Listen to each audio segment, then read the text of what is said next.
Hello and welcome to Financial Education for the Nation. My name's Warren Shute and today it's budget time.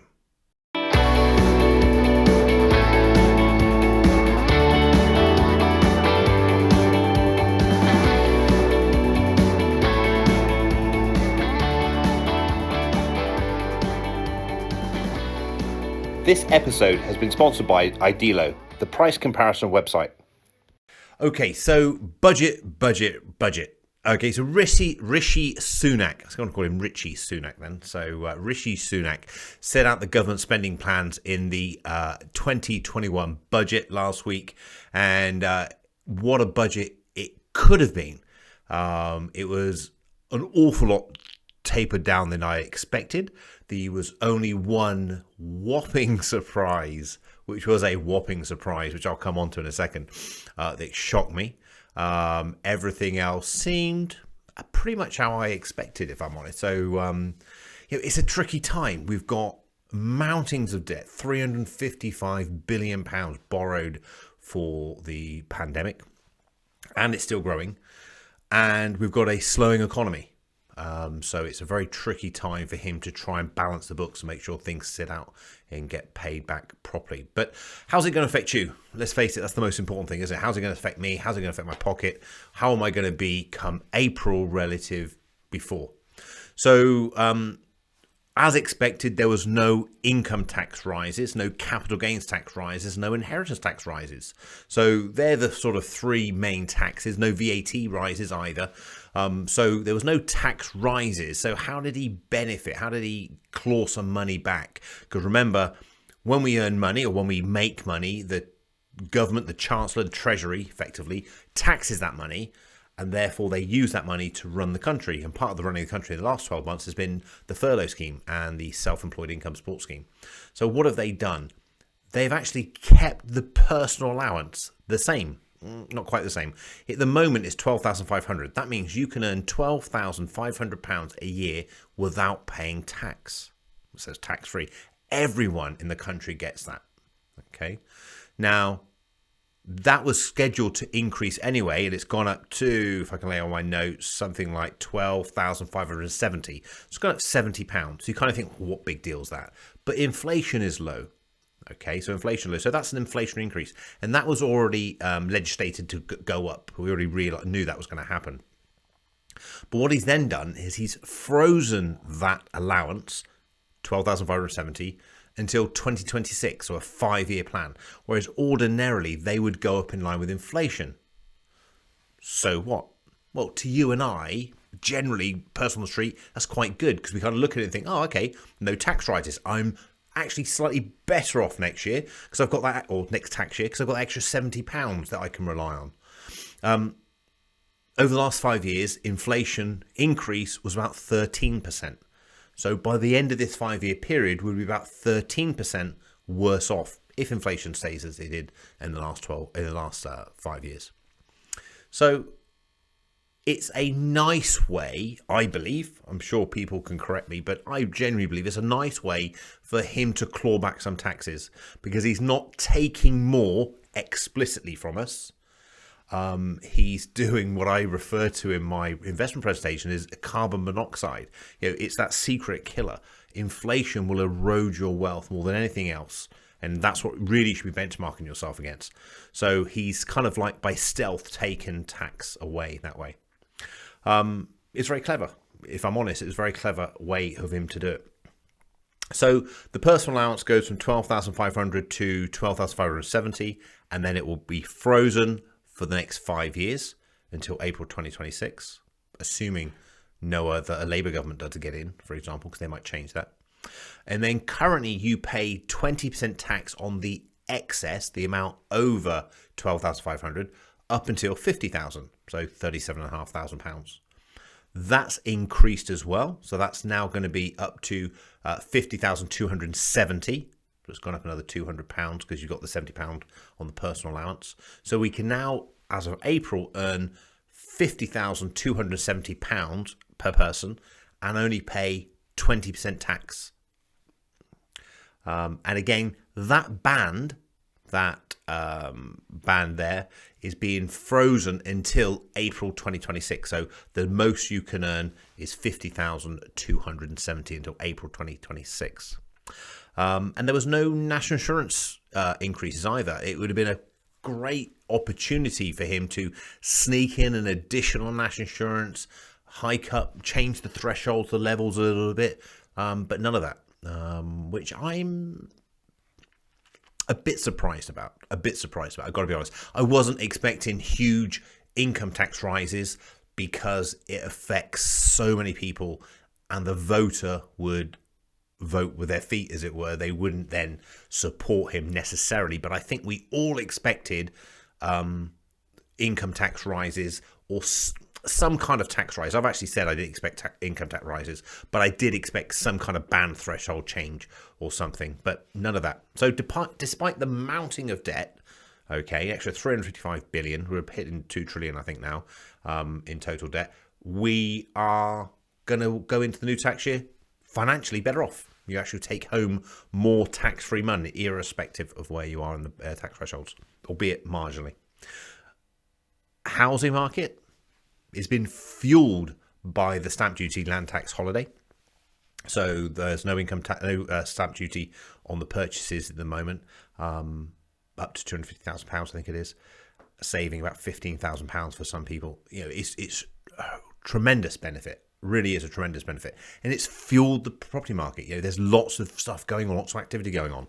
So he'd be forgiven if you thought that he would have waived that. If he said, okay, it's come to its natural end, it's served its purpose, now it's going back to normal, or let's taper it down, you know, make a change. He's not. He's extended it for another 3 months.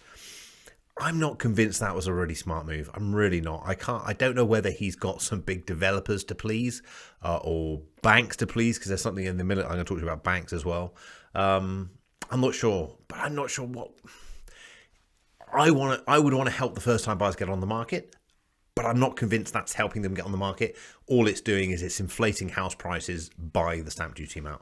And getting people moving and buying houses quicker. I think there would have been better ways of getting the first-time buyers onto the housing market by doing the mortgage guarantee, which has also been spoken about, but less so. This has not really come out into the detail. So how's he going to pay off the debt? How's he going to pay off the whopping 355 billion and counting of money? Well, he hit medium-sized businesses in large businesses. Let's not say small businesses. He hit companies, effectively limited companies, and what he did is he increased the corporation tax rate for medium-sized businesses from 19% to a whopping 25%. Now, that's a 30% rise. Now, I don't know about you. If you don't run your own company, you might be thinking, who cares? I don't pay it. But think about it. Your employer had a tax bill, for example, of £100. Now he's got 130. Or she had a tax bill of £100 million. Now they've got £130 million. If they want to maintain profits, they might consider letting a few staff go to improve cash flow and bolster up the bottom line. Now, at the high end of the market, I'm not so sure whether they'll bother, whether they'll see the need for that or not.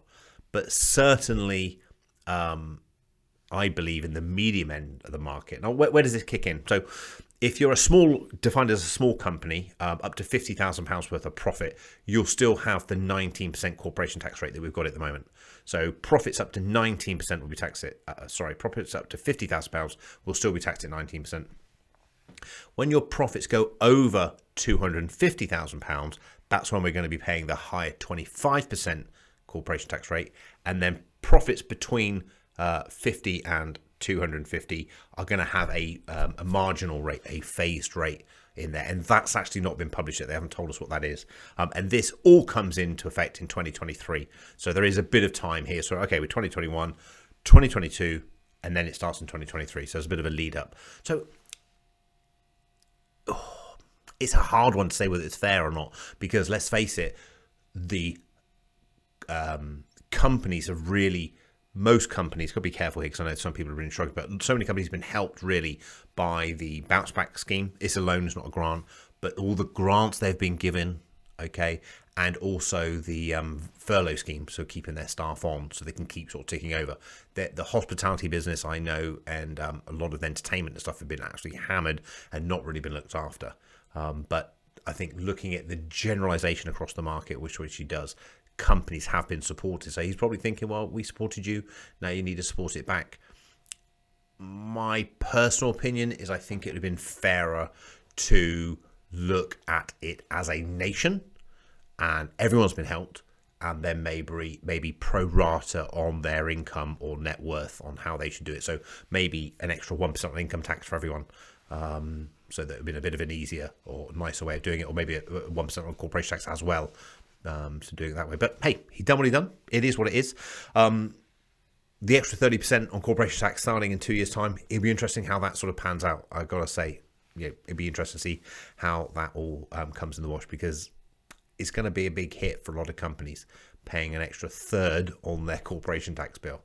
Bearing in mind, especially when most companies in that band will be owner-managed directors and they'll be paying themselves via dividends. So it's basically a 30% tax on their dividends. So they will have less dividends to distribute.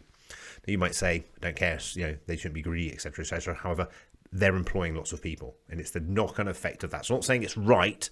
What I'm saying is I'm worried about what the effect of that will be on the economy if lots of those small, medium-sized businesses lay people off because of those reasons. But we'll see. We'll see. What is interesting as well is under current corporation tax rules, banks pay an additional 8% surcharge. Pretty sure it came from the financial crisis. They pay this extra tax on there, on top of their profits, on top of the 19 that everyone else pays. That's now under review. So that's under review, basically saying we're going to waive it, because if we put 8% on top of 25% at 33%, that's really not attractive internationally, and we'll lose banks' business. So they read that it's under review, is going to be waived. My mentor, an amazing financial planner called Paul Etheridge, he's retired now, an amazing guy, always said to me, I could still hear his voice saying to me, so what, Warren? So what? So when you hear some information, so what? So what does that mean? Does it mean that banks relatively will become more profitable? Okay, so they're now paying 27%. They're going to go down, and they'll then pay 25% if it's waived. So if they're more profitable, does that make them more attractive? Will we see a bit of a spike in the share price on those? We'll see. We'll see. It is interesting. It's interesting times. So 5 big takeaways from the budget. Okay, no negative changes on income tax or national insurance. Your take-home pay will actually increase after the 6th of April, or after the 5th of April, the end. Stamp duty holiday has been extended for another 3 months, and then rather cutting off, the holiday at the moment is up to £250,000, is going to drop down, I believe, down to £125,000 for a further 3 months before it ends in September. The lion's share of the tax burden is going to be put onto medium-sized companies and large companies. So any company with profits of £250,000 or more, they'll be taxed an extra 30%. So it's going from 19 to 25%. The furlough scheme, which has helped thousands, hundreds of thousands of people, is being extended till September. And I kind of think that it's a question, isn't it? It's like, when's that going to end? Because we're in a time scale now of coming out of lockdown. Companies will be start rolling again. September kind of is an odd time to stop it, because it's almost like, well, it is autumn, isn't it? And you're going then into the winter months, and anyone would think it's going to get worse again in winter. I kind of think it would have been stopped a bit earlier in the summer months, when there's more activity, more going around. But we'll see. We'll see what it's like. Lots of talk about us going back into a sort of restrictions again in December, or in the winter, should I say. So it'll be interesting to see what they look like in reality. And then the self-employed income support scheme is also being extended, but only for tiers 4 and 5. Although I got to say, I thought we moved out of the tier system, but maybe when we go when the lockdown system comes back, it's finished, we'll go back into the tier system. Okay. Other main news this week. What else has been going on other than the budget? This is a crazy one. 200,000 women could be in for a one-off payment, averaging £13,500. This comes from the Department of Work and Pensions. Basically, they've reviewed their pensions, state pensions, and they've found errors in automatic increases from women. This is dating back to 1992. And the Department of Work and Pensions estimate this bill costing about £2.7 billion. That's crazy. That's just crazy. We've borrowed 355 billion. Hey, let's just whack on another 3 billion to the mix because there was a few errors. Yeah, I wonder if it was discovered before Rishi did his budget calculations and promised all these benefits. But we'll see. Second thing in the news is contactless payments. So the limit for contactless payments has been raised to £100. Okay, so it was not long ago, it's less than a year or so ago, it went from 30 to 45, and now later this year it's going to go up to £100. I don't know about you, but I use Apple Pay. So I have an Apple phone, Android phone, whatever it might be. So I don't really ever use contactless itself. I always use the phone, and that's limitless. So I don't know, how much this is going to benefit from, whether people use their tap and go or whether they use their phones and their smartwatches now. It's interesting how things are changing. I personally haven't spent cash now for at least a year, probably about 18 months. It was before the lockdown. I know that. And I certainly haven't spent any in the lockdown. Everything from parking tickets to coffee to bigger items. And how about you? Let me know. Do you spend cash? Let me know. Message me. Do you spend cash or are you contactless, Apple Pay, Android Pay? Tell me what it's like. Okay, couple of readers and listeners' questions this week. The first one came in and she said, I'm a stay-at-home parent and I was told I could start a pension. Is that right? Yes, absolutely. So anybody, any UK resident, let me be clear, any UK resident can start a pension in the UK irrespective of earnings. So whether you are a newborn baby, okay, we do plenty of pension planning for children, or whether you're a stay-at-home parent, or whether you just do charitable work and just don't earn, you can pension 100% of your earned income.